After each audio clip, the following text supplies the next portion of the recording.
You are now muted.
Apa nak? Bukan contoh undangan. Ini apa undangan? Oh, mana? Ini tenang, kira-kira ini lah, masuk malam tenang.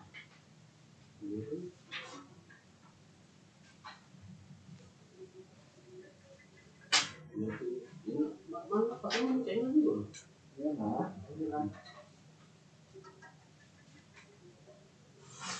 sama kecain. Ya. Sepatu Palembang, buat Palembang itu ya.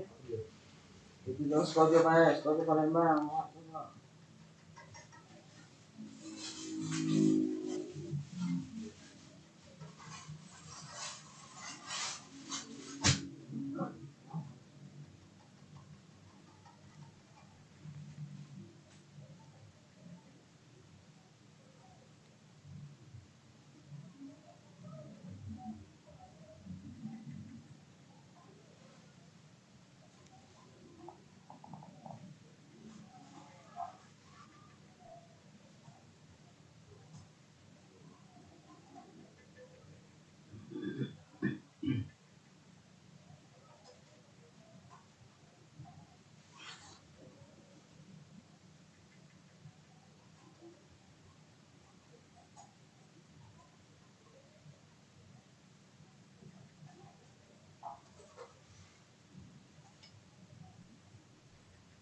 Nah, tolong kau tunjuk ke Rahmata, ke Bapak Rahmata. Agak malam nih gitu ya.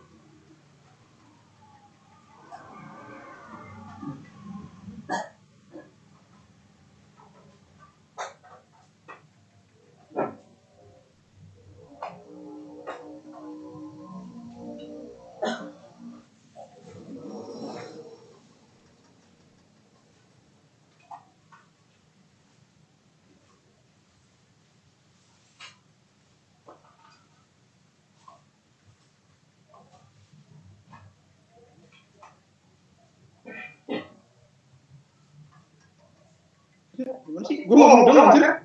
Aplikasinya.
Kalau ini lebih baik ini. Ini yang belum mendapatkan katekis warga tersebut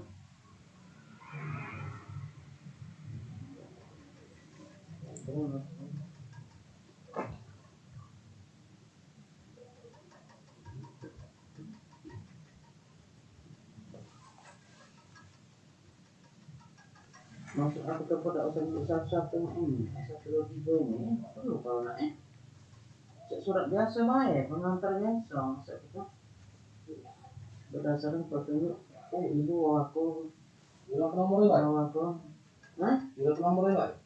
iya nomor satu deh ya tapi maksudnya dibagus lagi ya info nah inilah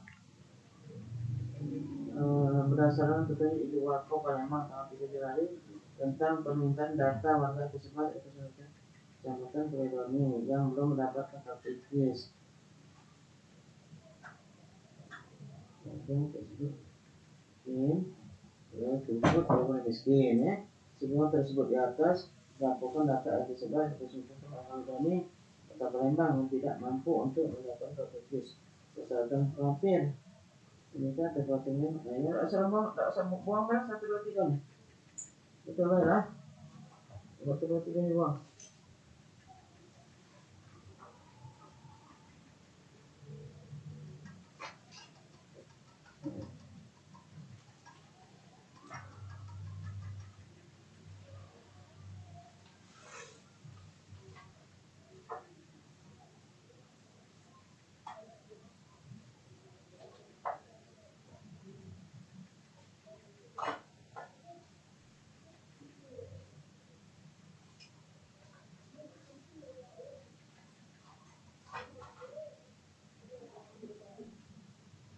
Sudah dulu. Ya gimana? Itu mau? Hah? Itu aja bilang itu. Di sini. Mau 1, 2, 3. Kalau itu penting tak surat biasa. Oh, klasifikasi biasa. Iya. Sudah jelas semua nomornya biasanya lah. Nah, Ini biasa.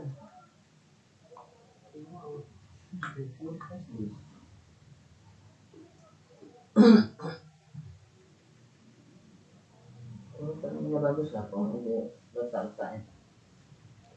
Boleh geser sedikit, agak geser sedikit. Sudah jadi lah.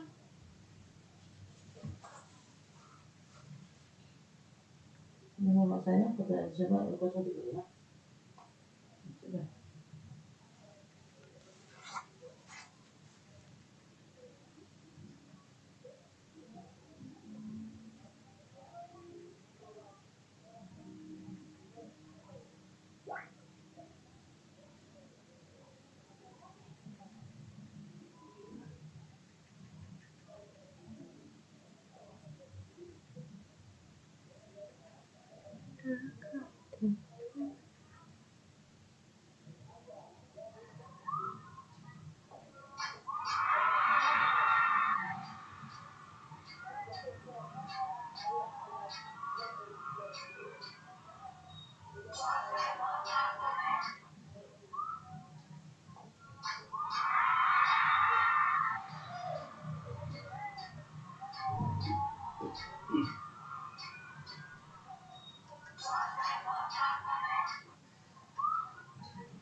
Lamaran kau sudah dibuat? Ya masuk ke besok surat kelar mana kirim apa mana? Mumpung mau nolong. Persepsi Agung itu bantu ngomong.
Cek apa suara saya terdengar?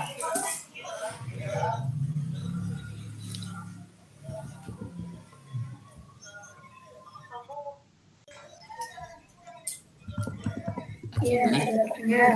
baik, terima kasih Bu. Baik, Bismillahirrahmanirrahim. Assalamualaikum warahmatullahi wabarakatuh. Selamat malam dan selamat datang kepada teman-teman peserta webinar roadshow Lomba Ting AI. Perkenalkan, nama saya Muhammad Fikri Abdirafdi dari Student Ambassador Bisa AI selaku moderator dari Universitas Pendidikan Indonesia. Pada kesempatan kali ini kita akan membahas tentang implementasi big data untuk healthcare.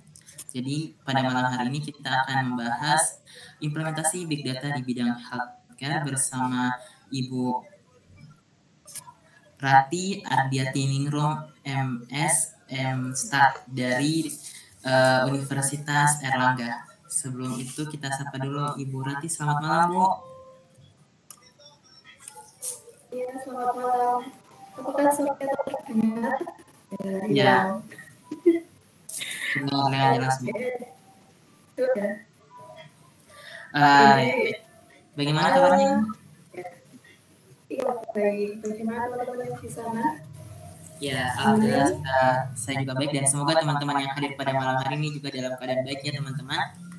Baik Bu, sebelum masuk ke materinya, sebelumnya saya ingin menyampaikan terima kasih banyak kepada para peserta dan Ibu Rati yang selaku pemateri yang telah menyempatkan waktunya dan berbagi ilmu bersama kami dalam webinar kali ini.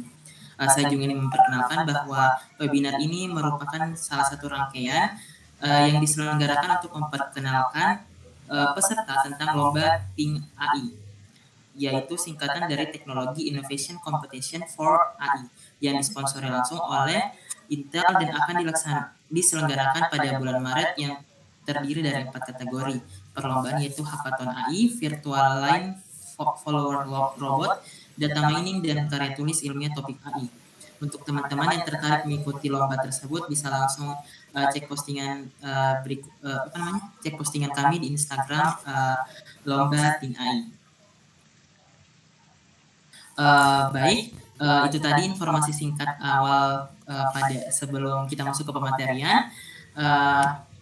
Karena sudah jam 19.15 juga dan sepertinya juga teman-teman sudah tidak sabar untuk mendengarkan pematerian yang akan disampaikan oleh Ibu Rati. Oleh karena itu, tanpa membuang-buang waktu lagi, saya persilahkan kepada Bu Rati Ardiatiningrum untuk menyampaikan pemateriannya terkait implementasi Big Data untuk healthcare. Kepada Bu Rati, waktu dan layar dipersilahkan. Silakan Bu. Ya, terima kasih Mas Fikri dari UPI Jakarta ya. Salam kenal. Salam kenal juga Bu. Semester berapa nih kalau boleh tahu? Oh ya, saya semester 5 jurusan Sains Informasi Geografi Bu. Oke, siap, semester 5 ya. Terus ini dari teman-teman ini kan lomba. Apakah ini memang lomba ya? Kalau dari orang yang diberikan dari tim AI, Technology Innovation Competition for AI, ini apakah memang dari bisa AI itu sedang mengadakan perlombaan? Iya Bu, jadi Ting AI ini merupakan rangkaian kegiatan ya Bu yang terdiri atas roadshow webinar yang kami sudah adakan sejak bulan November. Kemudian nanti akan dilanjutkan dengan perlombaannya Bu, seperti yang tadi saya sebutkan. Jadi kami memperkenalkan dulu seperti apa itu AI kepada para peserta, sekaligus juga memberikan referensi kepada mereka dan sebagai persiapan menghadapi lombanya nanti yang akan diadakan pada bulan Maret. Seperti itu. Oke, sip. Keren. Ya, terima kasih Mas Fikri dan juga teman-teman dari tim Bisa AI dan khususnya tim AI atau Technology Innovation Competition for AI. Bagus nih Mas Bisa AI, kemudian subnya tim AI. Oke, sebelum itu saya mengucapkan terima kasih atas undangannya dan juga sekaligus mohon maaf ya karena pada awalnya undangannya adalah di bulan November tahun lalu. Nah, cuma waktu itu ada kegiatan juga sehingga mohon maaf saya berhalangan di waktu itu untuk atau ya mengisi materi di saya ini. Oke, kita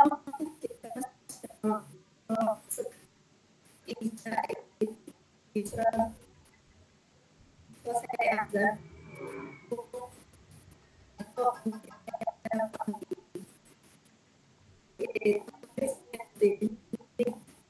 dari malam ya malam ini. Oke, sebentar. Untuk daerah ininya bagaimana ya? Oh ini oke. Sebentar.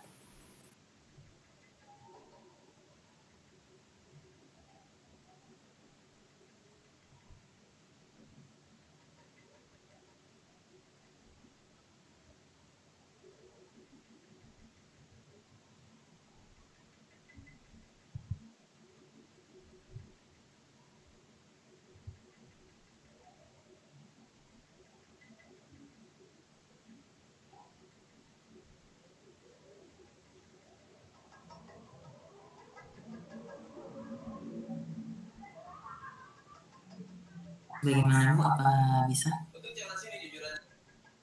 Oke, sebentar masih ini ternyata. Oke, sudah. Ya, tapi Belum muncul Bu.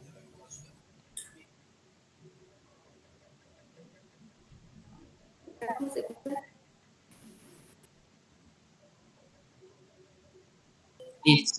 kalau sekarang Ya sudah tampil. oke, oke, siap. Untuk kayaknya diamankan ke saya di ya.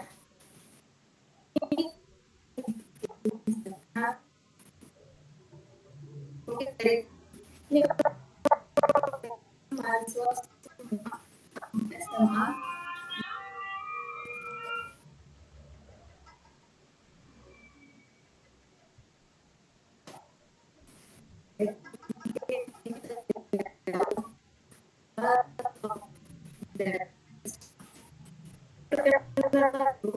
ya sebelum diskusi lagi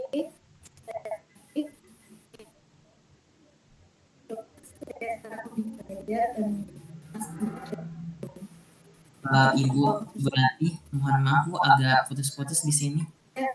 ya putus ya iya karena kemungkinan setelah hujan Oh iya betul. Mungkin aku mau mungkin putus kan oh ya mungkin dikondisikan saja yuk. Mungkin dilanjut saja. iya untuk mata bebas di umumnya ya bisa masuk untuk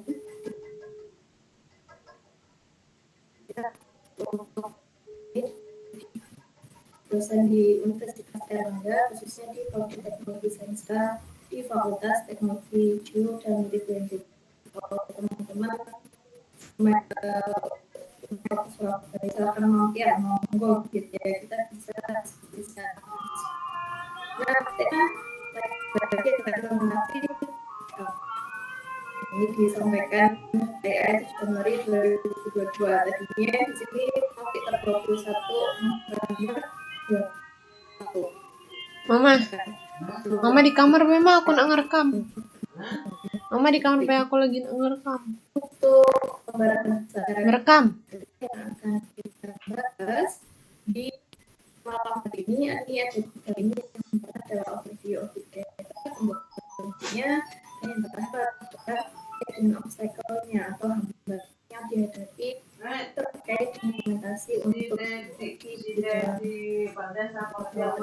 yaitu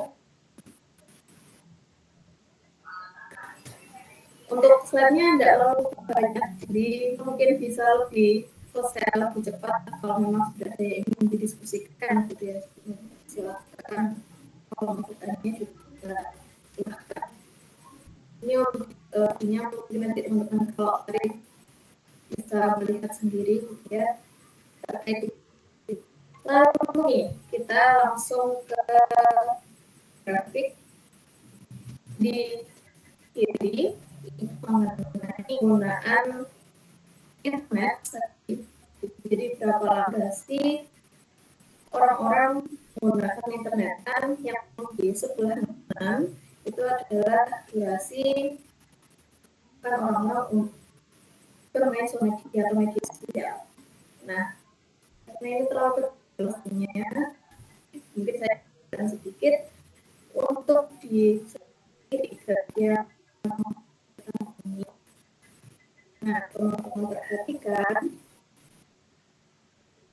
apakah screen-nya tidak muncul? Mungkin bisa diulang share screen-nya lagi, Bu. Mungkin bisa diulang lagi share screen-nya, Pak.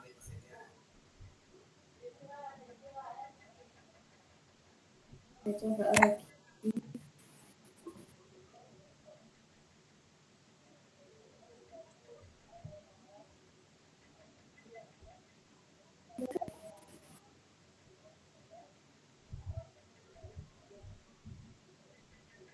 Oh, masih ini ya.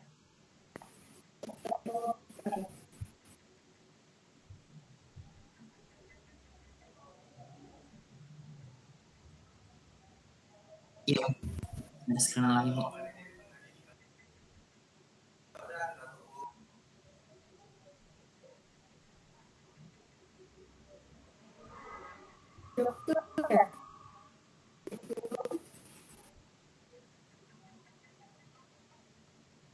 Kalau di saya masih belum tampil ya, mungkin dari teman-teman apakah sudah tampil?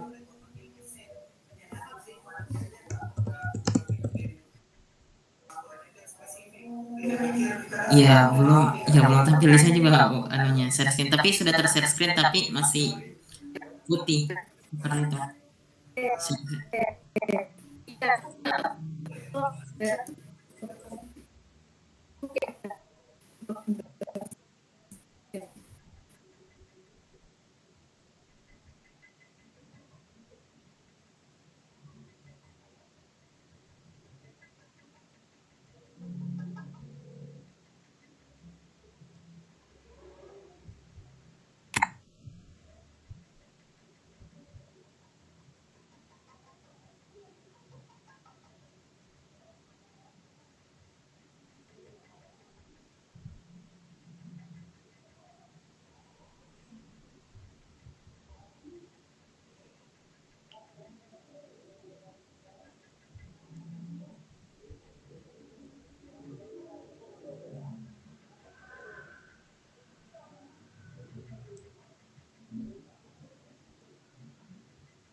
Mungkin bisa di-share ke saya, Bu, ke WA mungkin.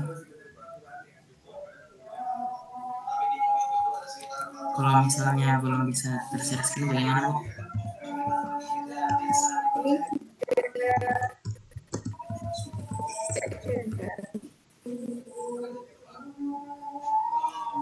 Iya, bagaimana, Bu? Ini saya remkan ke Najib. Oh ya, boleh, Bu. Ya.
bisa juga kan ke chatnya untuk bisa teman chat. Yes. Ya, sebentar, Mak.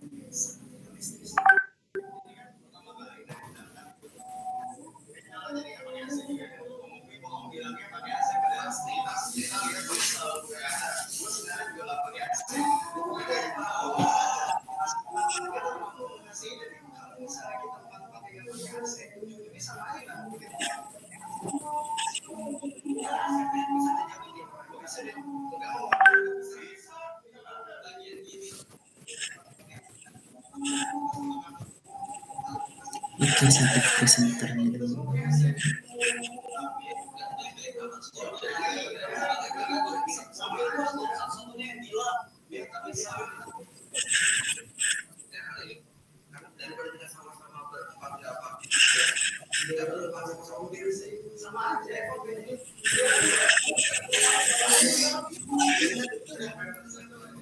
Sebentar ya, Mak.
PPT-nya, teman-teman. Ini, Mak.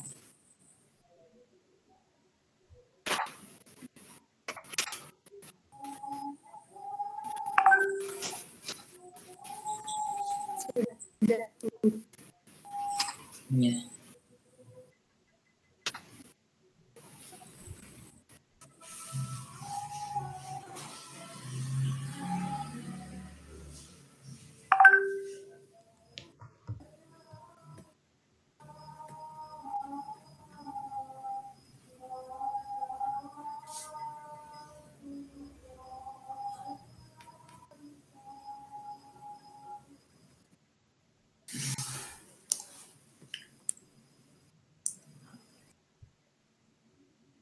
Bagaimana? Bisa tak? Bisa kan? Bisa tunggu. Masih.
tunggu sebentar ya sambil kita tunggu ibunya join lagi karena ada kendala sinyal.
Bagaimana teman-teman?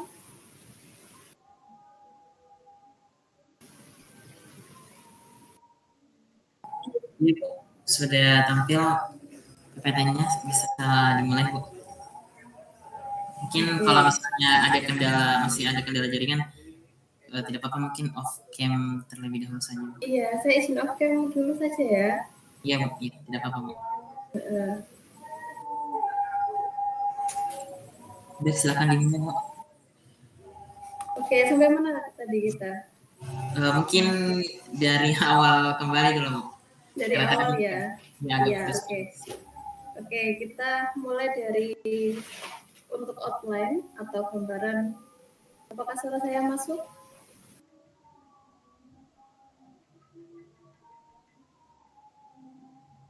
Iya, jelas Bu.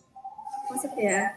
Iya, jelas Bu. Iya, kita mulai lagi dari untuk outline-nya. Yang akan kita bahas ada 3 poin di sini, yaitu yang pertama adalah overview, kemudian implementasi dari big data di healthcare, kemudian yang terakhir adalah obstacle-nya, penghambatan apa saja sih yang bisa jadi sebagai penghambat untuk kita menerapkan big data di bidang kesehatan atau dalam hal ini adalah di healthcare-nya.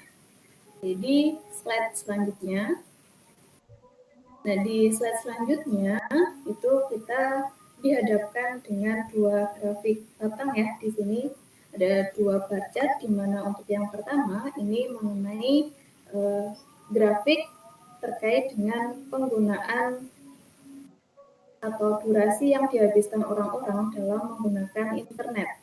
Nah, kemudian yang di sebelah kanan itu adalah waktu yang dihabiskan orang-orang untuk menggunakan media sosial. Nah, kalau kita perhatikan di sini, ini datanya saya ambil dari Wear Social dan juga Hootsuite, di mana tahun yang ditampilkan di sini adalah tahun 2021. Nah, sedangkan yang di tahun 2022 belum muncul, jadi ya kita pakai yang di tahun 2021 terlebih dahulu. Oke, untuk yang pertama di sini, nah itu teman-teman bisa lihat ya, bisa diperbesar juga kalau terlalu kecil. Untuk gambaran seluruh dunia, kita bahas yang di sebelah kiri terlebih dahulu, yaitu grafik mengenai waktu atau durasi yang dihabiskan orang-orang dalam menggunakan internet. Untuk keseluruhan dunia atau orang-orang yang di seluruh dunia itu rata-rata menghabiskan waktu yaitu 6 jam 54 menit. Nah, sedangkan untuk negara kita sendiri, yaitu Indonesia, kita berada di urutan ke ke-8 tertinggi dalam penggunaan internet, di mana teman bisa cek juga untuk rata-rata penggunaan atau durasi yang dihabiskan masyarakat kita dalam menggunakan internet itu 8 jam 52 menit gitu. Sedangkan di bar chart yang kedua yang di warna orange itu mengenai waktu sehari-hari yang dihabiskan untuk menggunakan media sosial orang-orang di seluruh dunia. Jadi kalau yang di bar chat atau di bar yang warna putih, di blok putih itu adalah yang keseluruhan dunia, sedangkan yang di negara-negara lainnya itu kita bisa lihat dari warna oranye. Kemudian di manakah letak negara kita? Nah, di negara kita atau negara kita itu berada di urutan ke-9, atau kalau teman-teman melihat itu bisa dicek dari yang saya blok atau saya kotaki warna putih. Nah, di situ adalah negara kita Indonesia, di mana untuk durasi penggunaan media sosial per harinya itu selama 3 jam 14 menit. Nah, di sini kita bisa cek ya. Lalu apa sih dampaknya ketika kita menghabiskan waktu kita di internet termasuk bermain media sosial dengan kaitannya dengan big data? Nah, jelas ya bisa kita pahami bahwa dengan semakin banyaknya orang berselancar di internet atau di dunia maya, baik itu teman-teman hanya memanfaatkan search engine-nya atau bahkan menggunakan media sosial yang sangat beragam gitu ya, dari mulai Instagram, kemudian Facebook, TikTok, YouTube dan yang lain sebagainya, maka secara langsung atau tidak langsung teman-teman ini yang menggunakan internet itu menyumbang ketersediaan data gitu. Nah, jadi apakah suara saya masih terdengar jelas? Terdengar jelas. Oke. Ya, mohon maaf saya cek lagi ya, siapa tahu nanti tiba-tiba loss lagi. Ya, kalau kita... ada masalah nanti disampaikan. Oke, sip.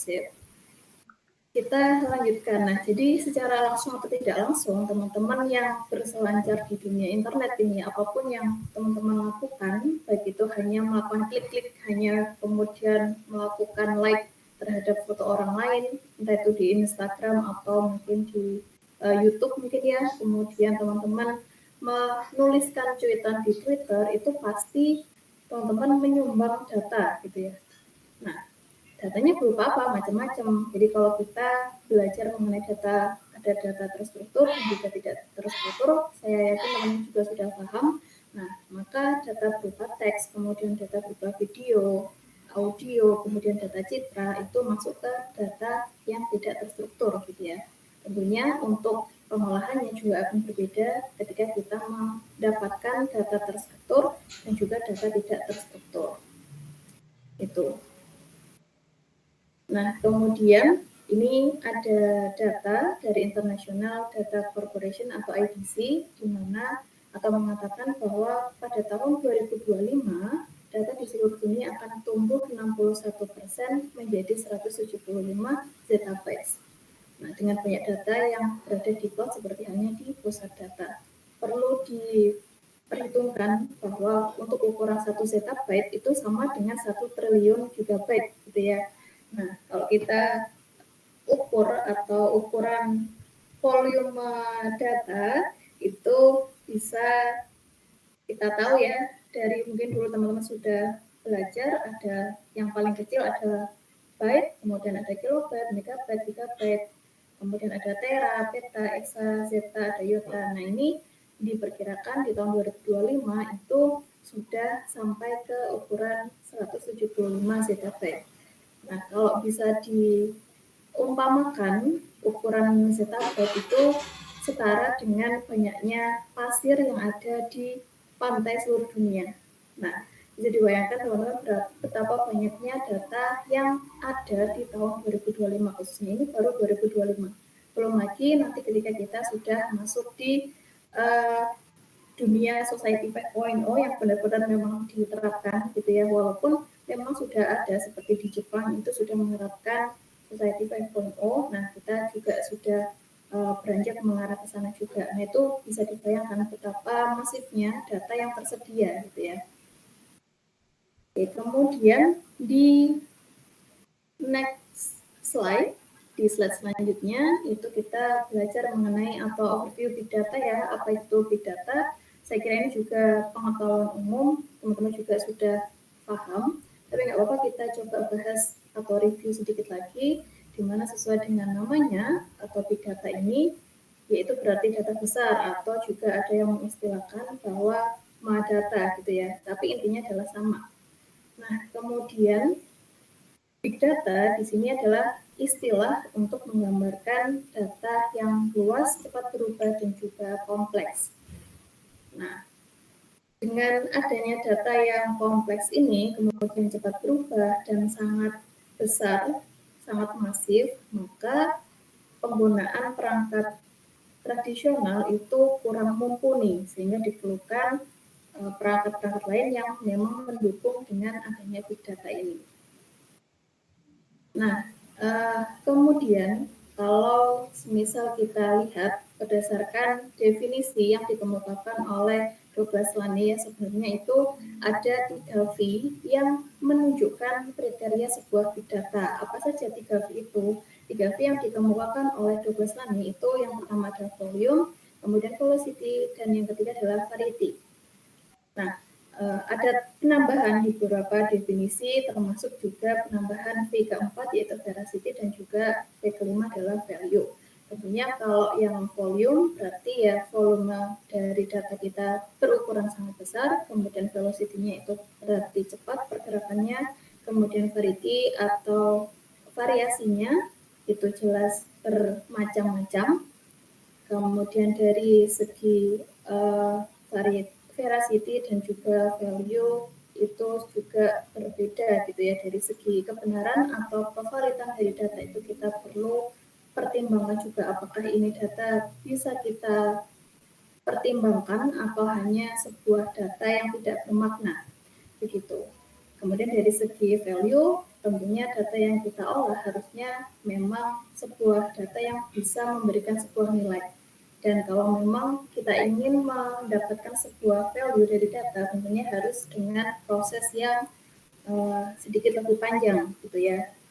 Kita ada mengenal data preparation, data pre-processing, dan yang lain sebagainya sampai didapatkan sebuah insight dari data yang ada. Itu. Nah, selain itu, di slide selanjutnya itu ada, kita juga mengenal yang namanya 8 V, jadi ada tambahannya. Nah, ini beda-beda, tapi pada umumnya kita gunakan untuk definisi atau karakter big data itu menyangkut atau memenuhi kelima V ini, ada volume, velocity, variety, dan juga veracity, dan juga value-nya. Ini terkait dengan definisi untuk big data. Jadi prinsip kebutuhan dari teknologi big data itu diperlukan ketika teknologi pengolah database biasa tidak mampu mengolah data yang dibutuhkan ya, sehingga kita perlu perangkat yang lebih dari perangkat tradisional itu. Sehingga nanti kalau teman-teman mengolah datanya itu bisa mendapatkan insight yang mumpuni dari data yang ada. Gitu. Jadi tidak hanya yang diolah tidak hanya data yang terstruktur ya. Kalau biasanya kita cek itu ada data yang sudah dalam bentuk tabulasi sehingga teman-teman sudah tinggal menggunakan. Nah, bisa jadi nanti ketika teman-teman terjun itu ada data yang berupa citra, kemudian ada data lagi-lagi audio, kemudian video, dan yang lainnya. Begitu. Ini. Nah, selain big data, mungkin dari sebagian teman-teman itu pernah mengenal yang istilahnya adalah dark data. Apa itu dark data? Nah, sebenarnya dark data itu adalah masih bagian dari big data. Cuman dark data ini adalah data tersebut atau ketersediaan dari data itu tidak mampu diolah atau tidak, datanya ya sudah dianggurin gitu ya, tidak pernah dianalisis. Nah, itu adalah dark data. Contohnya bagaimana? Misalkan nih, kita punya organisasi atau perusahaan di mana sebuah perusahaan ini itu ingin mengumpulkan data dalam jumlah yang besar atau masif, karena mereka ingin mengetahui kira-kira misalkan mereka menjual produk di website mereka, nah mereka ingin tahu nih produk apa sih yang paling banyak menarik minat customer gitu ya. Kemudian dari mungkin dari gendernya itu siapa yang paling sering mengunjungi website mereka, usianya berapa, domisilinya itu dari mana, dan yang lain sebagainya.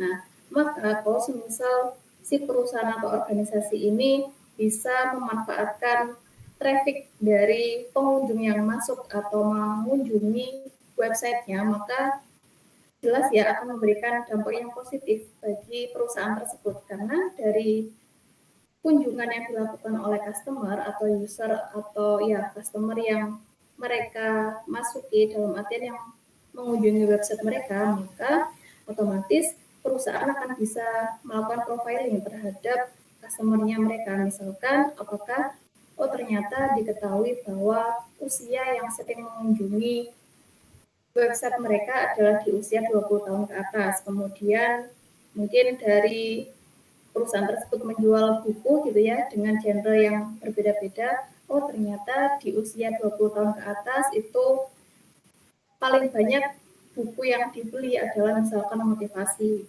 Sedangkan untuk yang usia 30 tahun ke atas itu lebih cenderung ke bisnis, manajemen, dan lain sebagainya. Nah, tentunya hal ini kalau perusahaan benar-benar bisa memanfaatkan datanya dengan baik, maka otomatis mereka akan mendapatkan keuntungan gitu ya, cuan ya. Kalau misalkan kita mengacu ke milenial, nah itu biasanya kita bisa memanfaatkan hal itu untuk kebaikan. Nah, tetapi kalau misal data yang masuk itu hanya sekedar data dalam artian tidak dimanfaatkan, ya itu sia-sia gitu ya. Sayang sekali kalau memang tidak bisa dimanfaatkan dengan baik. Itu yang kita sebut juga tadi sebagai dark data. Itu sedikit info mengenai dark data, mungkin teman-teman pernah mendengar juga. Jadi ya begitu, apa saja itu yang termasuk apa yang dianggap sebagai dark data, ada macam-macam. Misalkan ada yang tadi ya, informasi akun, kemudian profiling dari customer atau pengunjung website itu, kemudian ada file log, dan yang sebagainya, yang intinya dari data tersebut itu tidak dimanfaatkan dengan baik. Nah, itu sekilas mengenai big data. Sekarang kita coba langsung masuk ke slide ke-6, yaitu Global Big Data in Healthcare Market. Nah, Market Research Future itu percaya bahwa big data di pasar healthcare memiliki banyak harapan dan dapat meningkat pada tingkat yang menakjubkan antara 2018 dan 2023 ini saat periode analisis dilakukan. Nah, apa maknanya? Maka peluang untuk terjun di dunia big data, khususnya di bidang healthcare itu masih sangat-sangat terbuka. Gitu ya. Jadi teman-teman yang tertarik untuk mengolah data di bidang kesehatan, terutama yang big data, itu silakan mulai dari sekarang bisa teman-teman pelajari kira-kira interestnya itu lebih kemana. Kemudian big data dalam healthcare merujuk ke istilah yang digunakan untuk menggambarkan volume informasi yang masif atau besar yang dibuat oleh adopsi teknologi digital yang mengumpulkan catatan pasien dan membantu dalam mengolah kinerja rumah sakit. Otherwise atau sebaliknya terlalu besar dan kompleks untuk teknologi tradisional. Jadi intinya pemanfaatan big data di healthcare itu kalau kita bicara kesehatan tentunya hanya dua ya, antara pasien atau nakesnya. Nah, kalau semisal kita bisa menggunakan data yang ada, data yang masuk ke rumah sakit gitu ya, itu kita bisa memanfaatkan untuk kesejahteraan baik itu pasien maupun untuk nakesnya sendiri, untuk manajemen si rumah sakit atau klinik tertentu gitu. Nah, itu kita bisa benar-benar memanfaatkan dengan sebaik mungkin. Nah, tujuannya apa ya? Banyak. Nanti semisal contohnya adalah kita bisa mengetahui rekam medis dari si pasien A itu bagaimana. Oh, ternyata ketika 5 tahun yang lalu pasien ini pernah datang ke rumah sakit X misalkan, kemudian keluhan dia itu kita ketahui dan maka diagnosa kalau misal si pasien ini datang lagi ke rumah sakit kita di waktu yang saat ini, maka kita akan bisa ketahui dengan melihat rekam medis yang sudah tercatat sebelumnya. Itu akan memudahkan kita juga, maksudnya apakah si pasien ini memerlukan penanganan yang seperti apa, apakah dirujuk ke penyakit dalam ataukah seperti apa gitu ya. Ini mengenai si pasien, dari sisi pasien. Selain itu, tentunya kalau misal kita juga gabungkan dengan AI, kemudian machine learning dan deep learning, maka dengan pemanfaatan yang baik, apakah suara saya jelas?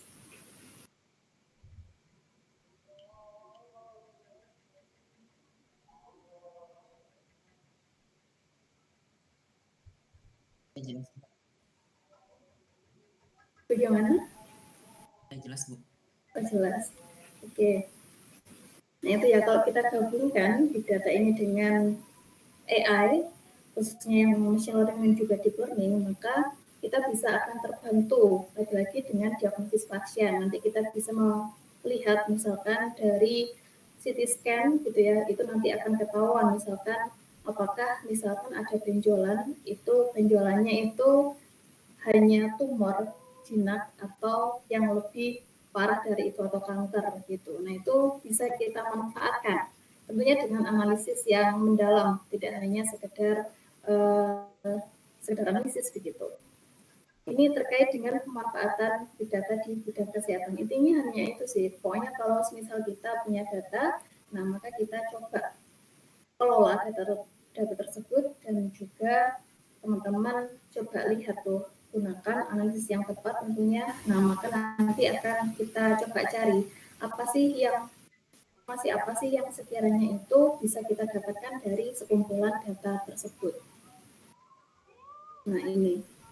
Kemudian di slide selanjutnya, nah big data di bidang healthcare ini mengacu pada penggunaan preskriptif, kemudian prediktif dan juga deskriptif analytics, di mana tujuannya adalah kita ingin mendapatkan insight dari data tersebut. Nah, itu teman-teman, intinya hanya itu. Jadi kalau ada data ya sebisa mungkin kita olah. Nah, tujuannya apa? Tujuannya adalah kita ingin mendapatkan informasi dari data yang ada. Kalau semisal datanya sekedar data ya sayang sekali kalau semisal tidak dimanfaatkan dengan baik. Dan perlu diingat juga bahwa kalau semisal teman-teman ada yang bertanya-tanya sebenarnya data itu apa sih? Paling sederhananya data itu adalah segala informasi atau segala kejadian yang berhasil kita catat atau kita rekam. Jadi kalau semisal nih teman-teman hari ini atau malam ini sedang pesan GoFood gitu ya makanan, kemudian teman-teman kan pasti tercatat tuh di sistemnya ya, di story-nya, di aplikasi GoFood itu pasti tercatat. Oh hari ini misalkan jam 7.56 tanggal 16 Januari teman-teman pesan sate gitu ya. Kemudian besoknya lagi nge-GoFood lagi misalkan pesan soto. Nah, catatan-catatan itu kalau memang berhasil direkam dengan baik itu ya namanya data gitu. Jadi nggak terlalu susah ya untuk definisi dari data itu sendiri. Kita kembali ke sini. Jadi kemudian untuk end game-nya dari big data sendiri di bidang kesehatan ini ada 3 poin, di mana yang pertama adalah penggunaan data pasien untuk meningkatkan hasil klinis, ini yang pertama. Kemudian yang kedua adalah memanfaatkan data operasional untuk meningkatkan produktivitas tenaga kerja. Kemudian yang ketiga adalah menggunakan data keuangan perawatan kesehatan untuk meningkatkan aliran pendapatan untuk praktik, rumah sakit, atau organisasi healthcare. Gitu. Jadi intinya hanya itu, cuman memang kita kalau masuk ke rumah sakit itu kompleks ya. Mungkin teman-teman yang ada saudaranya atau temannya bekerja di kesehatan, apapun itu ya profesinya, entah itu dokter, perawat, atau yang lainnya, atau yang analis medis, itu pasti akan menghadapi hal-hal yang lebih kompleks.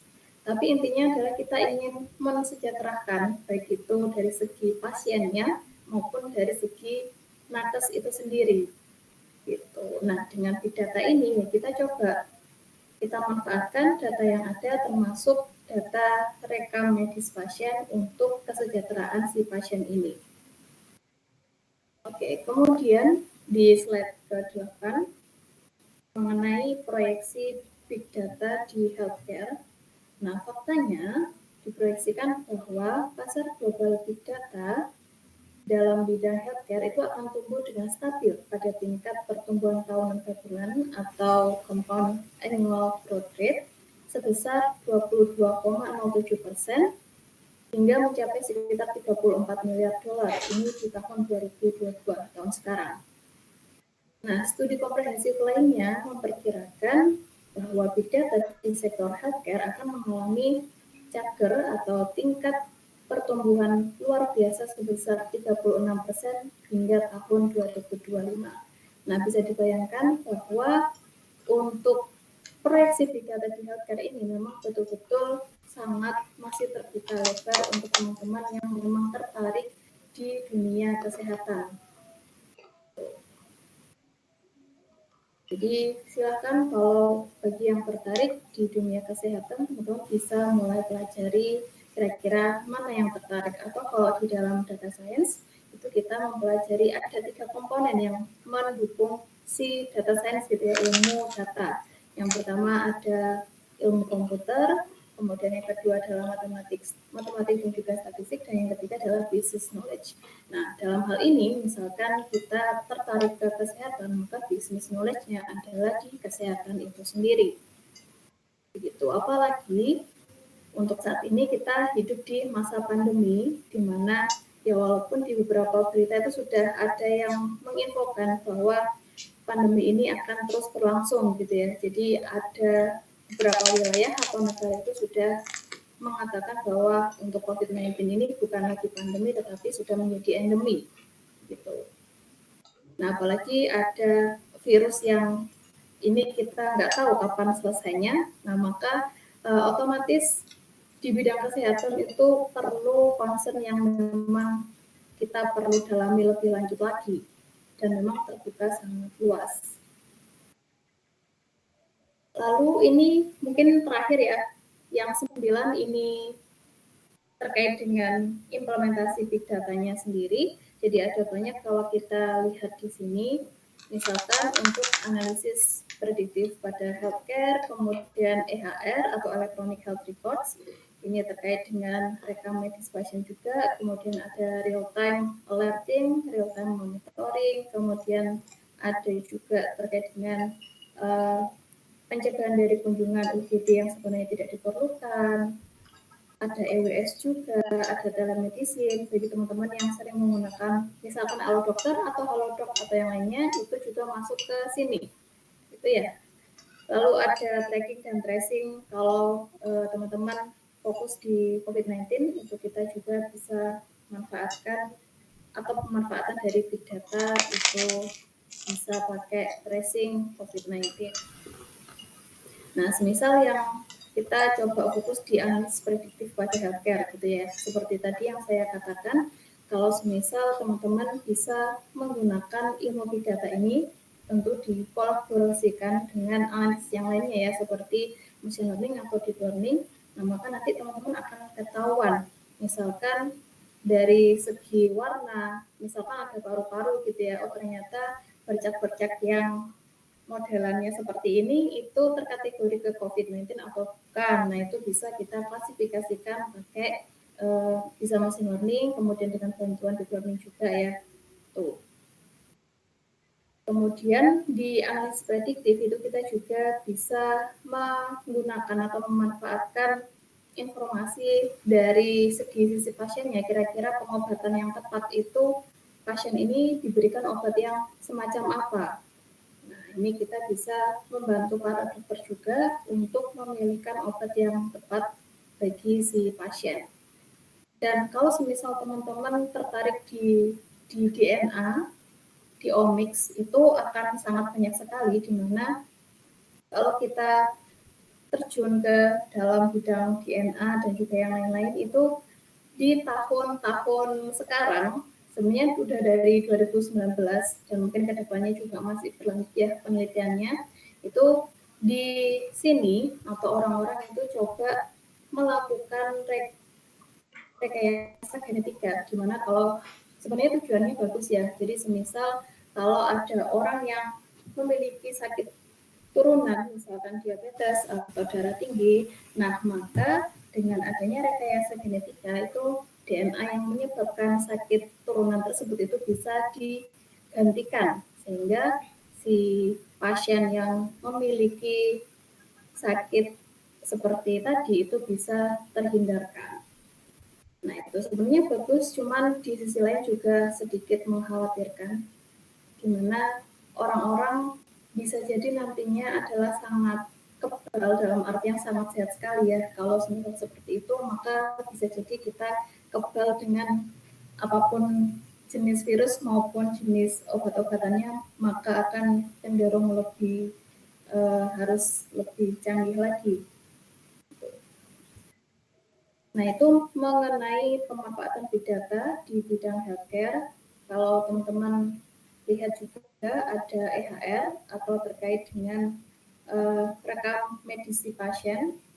Seperti yang saya katakan tadi, kalau misalnya kita sudah memiliki data rekam seorang pasien, maka kedepannya kalau misal si pasien ini datang lagi ke rumah sakit, maka kita bisa cek riwayat kesehatannya dia ke belakang itu seperti apa, dan juga akan membantu si pasien ini atau membantu si dokter untuk menangani pasien ini seperti apa. Untuk telemedicine itu yang teman-teman sudah sering gunakan ya, ada Halodoc, Halo Dokter dan yang sebagainya, itu juga termasuk implementasi big data untuk di bidang kesehatan. Kemudian ada EHR yang tadi saya katakan, terus di slide ke-12 itu terkait dengan COVID-19, di mana pemerintah itu membangun database terkait dengan sistem integrasi untuk pencatatan pengujian hasil pengujian COVID-19. Nah, itu adalah yang pemanfaatan big data yang sudah diterapkan di Indonesia. Kemudian yang terakhir terkait dengan tantangan atau obstacle yang dihadapi di big data. Nah, lagi-lagi kalau semisal yang saya tunjukkan atau yang sudah kita bahas di awal tadi terkait dengan adanya ketersediaan data yang memang untuk data itu sangat luas atau dalam artian adalah tersedia sangat banyak gitu ya. Kita bisa memanfaatkan data apapun itu, kita bisa melakukan scraping sendiri, bisa pakai websitenya atau di komentar-komentar Twitter itu bisa kita dapatkan sendiri. Nah, tetapi untuk data si pasien itu cenderung susah. Kenapa? Karena kita biasanya adalah tersambung dengan yang namanya privacy. Ya, memang ya jelas ya untuk privacy dari data pasien itu tidak main-main. Nah, kalau misal si rumah sakit ini tidak benar-benar menjaga dari privasi data pasien, ya bisa jadi disalahgunakan. Masih ingat bahwa beberapa waktu yang lalu ada berita terkait kebocoran data BPJS gitu ya, dan yang lain sebagainya. Oke, nah beberapa tantangan yang perlu dihadapi ketika kita berbicara mengenai big data di bidang healthcare itu termasuk beberapa diantaranya ada 3 di sini, ada data aggregation atau agregasi data, kemudian kebijakan dan proses, dan yang terakhir adalah pengelolaan. Nah itu memang kalau semisal di data rumah sakit itu biasanya kalau teman-teman ingin benar-benar mengolah itu bisa kerjasama dengan rumah sakitnya, atau kalau memang tidak ada kenalan dalam artian diajak kolaborasi, itu bisa membeli data dari rumah sakit. Biasanya ada diperbolehkan secara administratif, tapi dengan lapisan tahapan proses administrasi yang tidak mudah juga.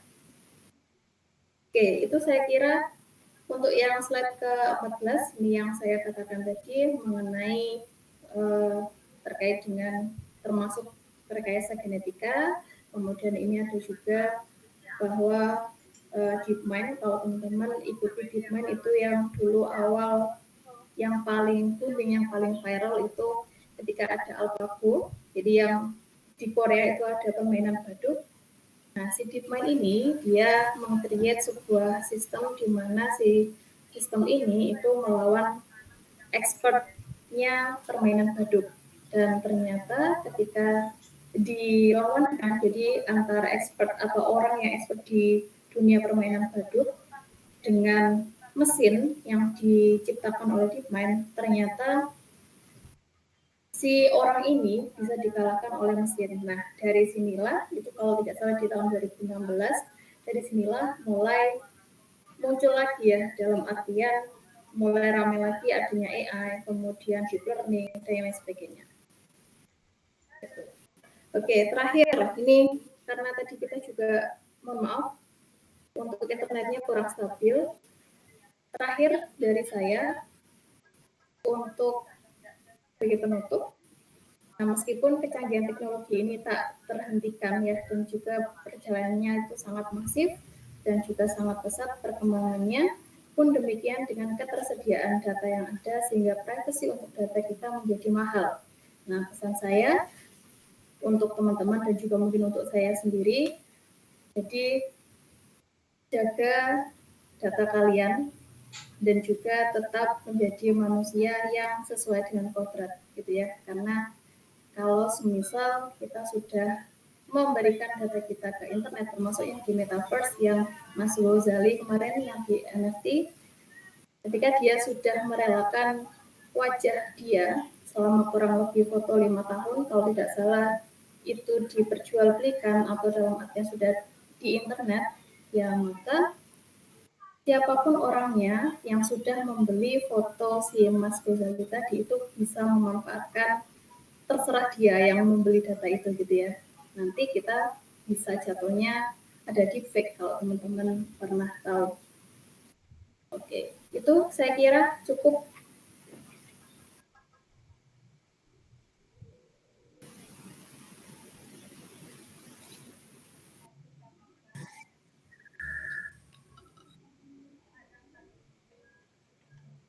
Oke, baik. Terima kasih untuk Ibu.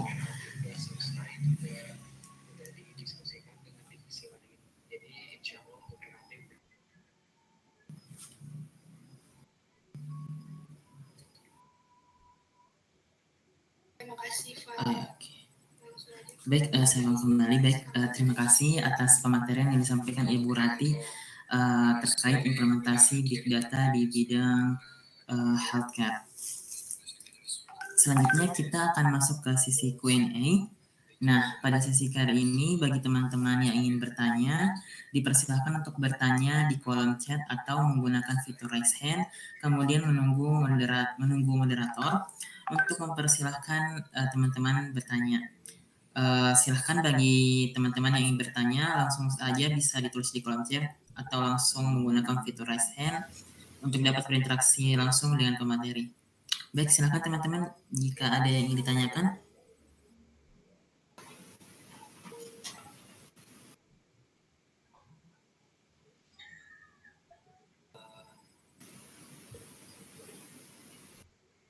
Ya, silakan teman-teman yang ingin diskusi terkait dengan big data di healthcare, atau kalaupun misal teman-teman, kalau sekarang lebih ke ini ya, yang katanya itu terkait dengan metaverse, kemudian NFT, itu kalau dari saya pribadi termasuk juga blockchain ya. Nanti teman-teman adakah yang bermain Bitcoin atau punya Ethereum atau yang lainnya di sini? Ya, mungkin teman-teman jika ingin bertanya juga ya terkait kaitannya dengan hal-hal yang saat ini sedang booming ya Bu, yang tadi metaverse, NFT, atau Bitcoin, bisa juga mungkin teman-teman tanyakan. Silahkan jika ada yang ingin bertanya langsung saja tulis di kolom chat atau bisa raise hand. Ya, ini sepertinya sudah ada yang tanya, Mas Fikri di chat kolom chat. Oh ya baik Bu. Oh ya di sini ada dari Kak Aisyah Mutia Dawis. Bu biasanya pakai aplikasi apa untuk pengolahan data big data yang mungkin di bidang kesehatan sendiri? Apakah ada aplikasi yang khusus begitu atau bagaimana Bu? Mungkin bisa langsung saja dijawab. Oke, terima kasih Mbak Aisyah Mutia-Davis untuk pertanyaannya. Untuk pengolahan data itu kalau dari saya pribadi sampai sejauh ini menggunakan Python. Jadi kalau teman-teman sudah menggunakan Python silakan diteruskan. Tapi kalau semisal ada yang menggunakan pemrograman yang lainnya gitu ya untuk pengolahan datanya juga silakan. Bisa pakai R atau yang lainnya juga monggo. Untuk sejauh ini yang sering saya gunakan adalah Python. Oke, semoga menjawab.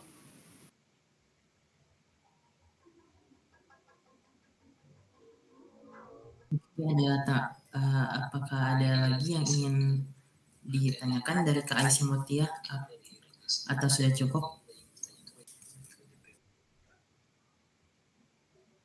Oke, baik, terima kasih Kak Aisyah dan terima kasih juga atas jawaban dari Bu.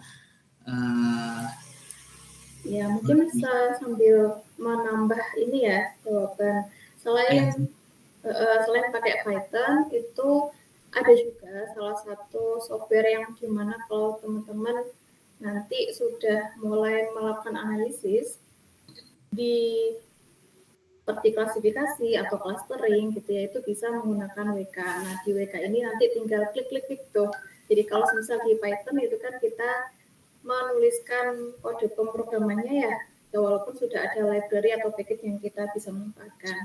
Nah tetapi kalau yang di WK nanti bisa dicari, nah itu bisa tinggal teman-teman masukkan datanya, kemudian sudah tinggal dipilih kalian mau melakukan pre-processing seperti apa, kemudian analisnya mau apa, apakah klasifikasi, ataukah prediksi, atau cluster. Nah itu teman-teman bisa langsung memanfaatkan di sana. Itu lebih mudah bagi yang mungkin pemula ya. Jadi nanti kita bisa bandingkan tuh bagaimana output yang kita dapatkan dari pengolahan di WK sama yang di Python misalkan. Nah, itu bisa memanfaatkan dari aplikasi WK untuk pengecekan data. Atau mungkin teman-teman ya itu saja sih menurut saya. Iya.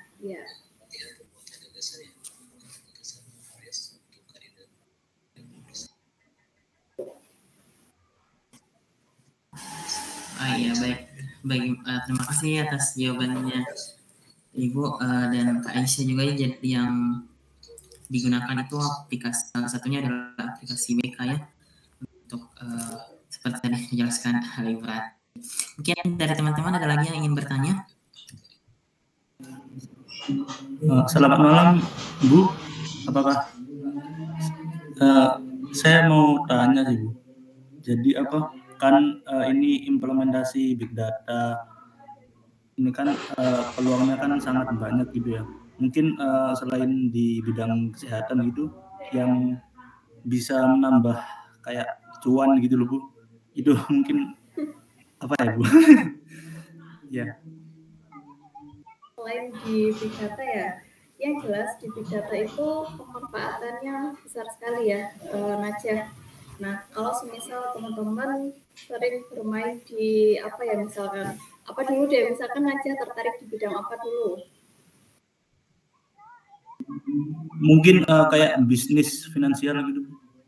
Bisnis finansial bisa silakan. Jadi misalkan Najah tergabung di atau bikin startup baru gitu misalkan, di mana startup ini itu fokus di bidang bisnis, misalkan di e-commerce gitu ya. Nah, Najah bisa menggunakan pemanfaatan big data ini. Contohnya adalah tadi profiling dari customer-nya. Nah, jadi setiap customer itu klik, itu nanti kan pasti kita mendapatkan data file log ya. Ketika dia masuk ke aplikasi kita, kemudian dia melakukan klik dari apapun itu atau memberikan sebuah komentar, memberikan rating, nah itu kita bisa coba lakukan profiling tuh. Nah tentunya dengan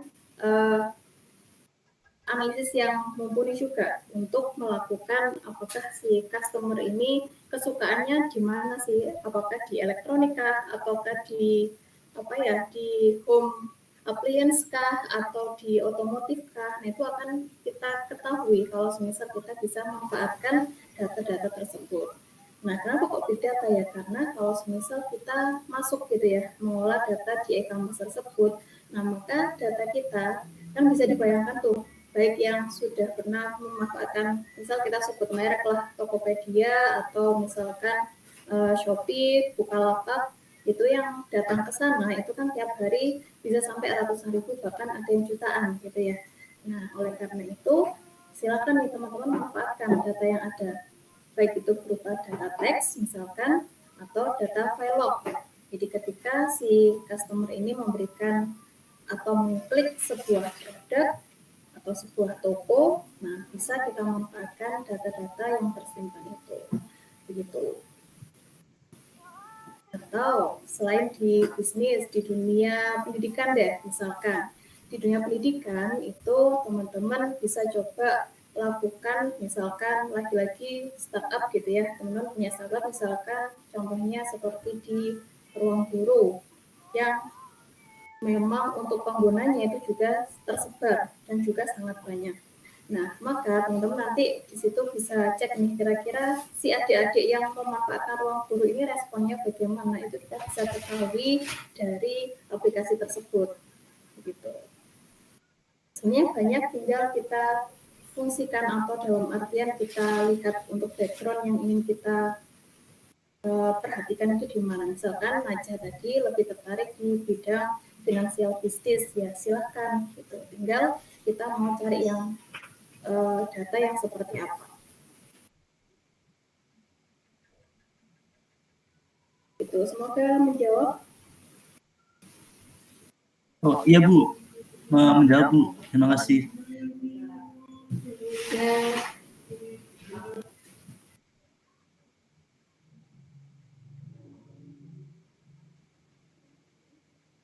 Baik, ingin bertanya. Oh baik, ini ada apa?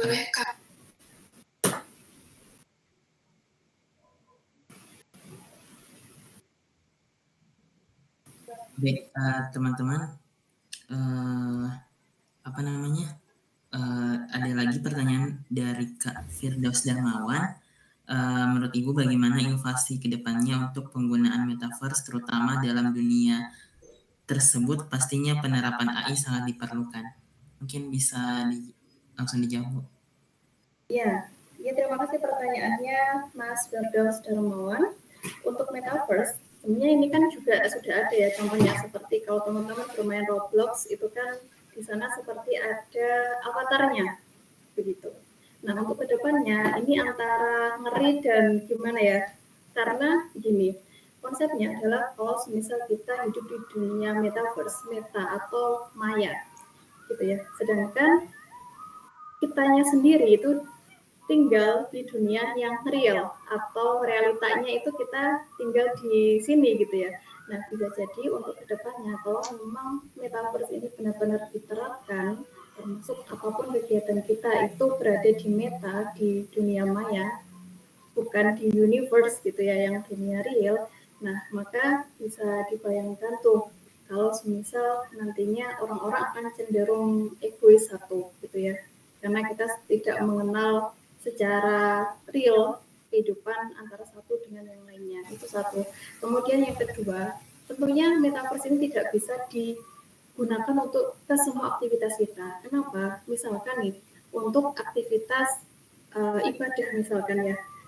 Nah, mana mungkin kalau semisal apapun agamanya ya, tidak hanya yang muslim tetapi yang lainnya juga, kan kita perlu yang namanya hadir langsung, atau dalam artian kalau yang muslim itu maka kita perlu melakukan sholat, di mana sholat ini nggak mungkin kan diwakilkan oleh yang namanya avatar di dunia maya tersebut atau di dunia metaverse. Termasuk juga bagi teman-teman yang Kristen itu mereka kan datang langsung harusnya ke gereja untuk mendengarkan ceramah atau yang lainnya. Nah itu, saya kira ini metaverse itu bagus untuk beberapa bidang saja ya. Misalkan di bidang pendidikan, kita bisa memanfaatkan nih metaverse, misalkan kita untuk mengajari orang-orang atau penduduk-penduduk yang sekiranya itu susah dijangkau kalau misal kita ingin datang langsung ke tempatnya gitu ya. Itu kita bisa memanfaatkan metaverse. Nah, jadi misal nanti kita bisa ajari mereka di dunia maya itu seperti apa secara rinci. Itu positifnya. Tetapi ya lagi-lagi kita tidak boleh serta-merta melakukan segala aktivitas kita itu di dunia maya. Semoga menjawab.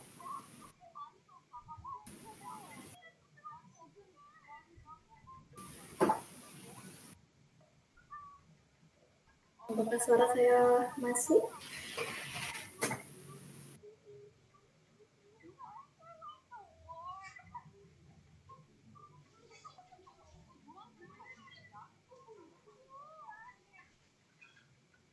Ya, baik Bu. Terima kasih atas jawabannya. Bagaimana Kak Firdaus? Apa sudah cukup? Oh, cek masuk. Oh, jadi yang nyeleksinya ke prodinya sama Pak Ika. Baik, terima kasih. Ada lagi yang ingin bertanya?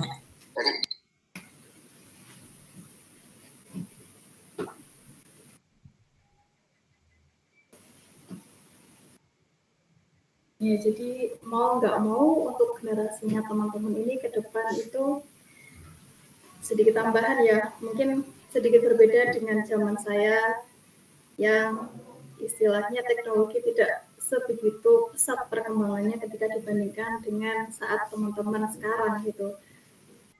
Nah, silakan nikmati tantangan-tantangan ke depan ini, silakan berinovasi, silakan belajar lagi terkait dengan apa ke depannya yang ingin kita berikan, apa yang ingin kita ciptakan, apa yang ingin kita create untuk tentunya bagi ke bermanfaatan orang lain gitu ya. Kalau misal dulu contohnya ya, saya ingin mencari sebuah informasi, maka saya harus datang ke perpustakaan, kemudian baca bukunya, terus ditulis informasi lengkapnya. Nah, kalau misal sekarang generasinya teman-teman nih yang milenial atau milenial ke atas gitu ya, yang terbaru itu teman-teman pasti dihadapkan dengan kemudahan teknologi. Di sisi lain, dengan kemudahan teknologi ini juga akan apa istilahnya, tantangannya itu juga semakin tinggi gitu. Jadi tetap semangat untuk teman-teman yang ingin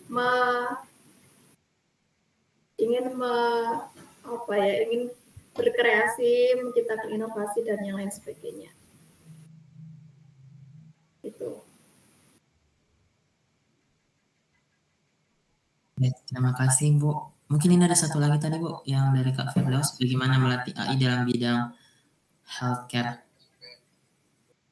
Ya, terima kasih Mas Firdaus Domo untuk pertanyaannya. Bagaimana melatih AI dalam bidang healthcare? Oke, AI ya, kita definisikan dulu apa itu AI adalah sebuah kecerdasan buatan. Nah, maksudnya kecerdasan buatan ini seperti apa? Berarti kalau sebelumnya atau sampai saat ini kita misalkan mendiagnosis pasien penyakit seorang pasien itu secara manual, dia dilihat dari pertanyaan-pertanyaan misalkan apa Pak keluhannya, apakah panas, apakah pusing dan yang lain sebagainya gitu ya. Nah, nanti ketika sudah di AI, sudah di kecerdasan buatan, maka untuk pendiagnosis itu bukan lagi seorang dokter seperti kita yang harus menanyai seorang pasien itu satu persatu, tetapi untuk diagnosis pasien itu bisa dibantu dengan yang namanya teknologi atau mesin dalam hal ini. Nah, seperti di machine learning atau machine learning ini bagian dari AI, di mana kita mengajari mesin untuk bisa berperilaku atau berpikir seperti manusia. Nah, caranya bagaimana? Nah, caranya adalah seperti anak kecil tuh. Kalau misal kita ingin melatih adik kita, misalkan ingin membedakan ya, apakah buah yang berwarna merah itu apakah apel, apakah stroberi. Nah, tentunya kita coba training dia dengan berbagai macam buah, sehingga akhirnya kalau misal kita tes atau kita uji, si adik ini bisa menjawab dengan benar, oh ternyata buah ini adalah buah apel, bukan buah stroberi, atau bahkan misalkan buah jeruk gitu ya. Nah, kemudian melatih AI dalam bidang healthcare, kalau saran dari saya adalah teman-teman coba tuh mulai sekarang bisa coba-coba buka-buka misalkan di Google ya, di sana itu ada berbagai macam data, kemudian project juga yang bisa dimanfaatkan untuk melatih. Yang paling mudah adalah dari sisi pemrograman dulu. Nah, kemudian nggak mudah juga sih, tapi ya sambil seiring berjalannya waktu pasti nanti akan teman-teman terbiasa dengan pemrograman itu. Nah, kemudian teman-teman perlu belajar yang namanya matematika juga, karena di matematika itu kita diajari untuk berpikir logis, gitu ya. Nah setelah itu, kalau semisal matematikanya sudah matang, pemrogramannya juga lancar, ya ini sambil berjalan, nggak apa-apa, nggak ada masalah. Nanti teman-teman coba mulai create dari yang namanya menciptakan, misalkan chatbot itu yang paling sederhana, atau aplikasi lainnya. Chatbot itu kan juga bagian dari AI, gitu ya. Kalau semisal dulu itu ada apa namanya customer service ya, kalau tidak salah, yang kalau semisal kita tanya ke seseorang atau kita tanya ke aplikasi itu ada orang yang menjawab pertanyaan kita. Nah, tapi dengan chatbot itu maka sudah mesin yang menjawab. Nah, itu saya kira itu Mas Firdaus Darmawan untuk melatih AI di bidang healthcare. Dan tentunya karena bidangnya healthcare, maka pilihlah data-data yang terkait dengan bidang kesehatan. Begitu.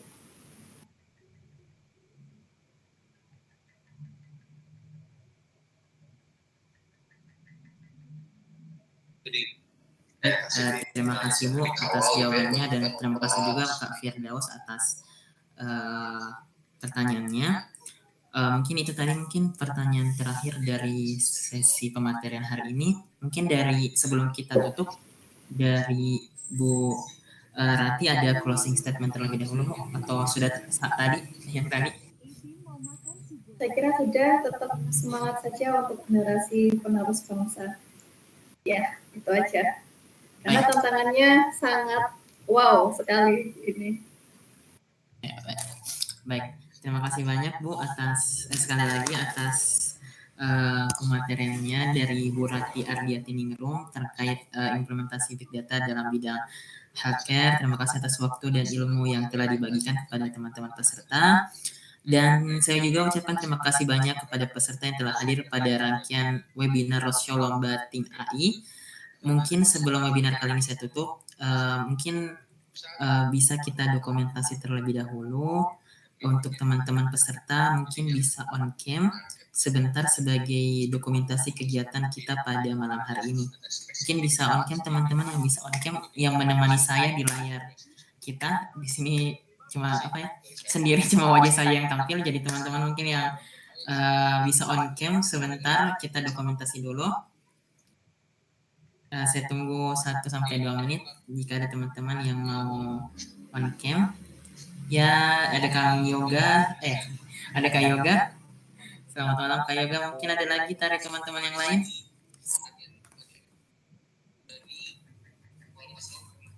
Aduh, Kak Yoganya hilang lagi. Ada dari teman-teman, atau mungkin dari Bu Rati, Bu, mungkin bisa on cam sebentar.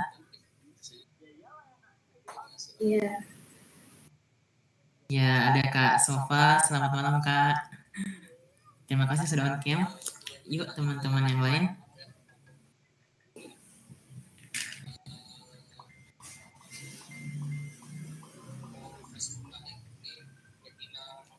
Ini dari mahasiswa semua kah? Teman-teman? Ya, kurang lebih sepertinya dari mahasiswa semua. Oke. Ya. Saya sudah mencoba on cam ya, tapi sepertinya ya masih terkendala ya. Oke, mungkin saya dan Kak ya. Oh ya, alhamdulillah di sini udah ada teman-teman lain, dari Kak Najah dan Kak Yoga juga. Baik teman-teman, kita dokumentasi dulu ya. 1, 2, 3. Oke, sebentar.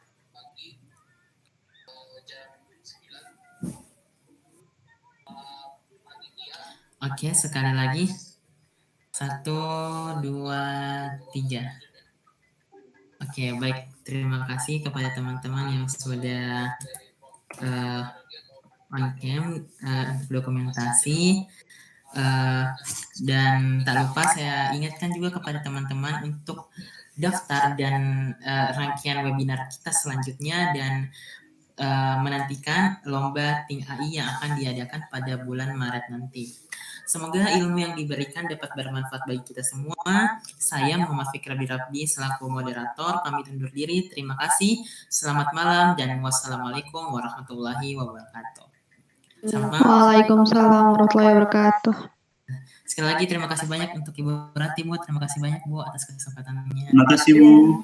Ya, sama-sama. Terima kasih juga dan mohon maaf ya, internetnya ini saya kurang maksimal. Iya, tidak apa-apa. Terima kasih banyak sudah memberikan ilmu dan kesempatannya malam ini. Terima kasih, saya izin.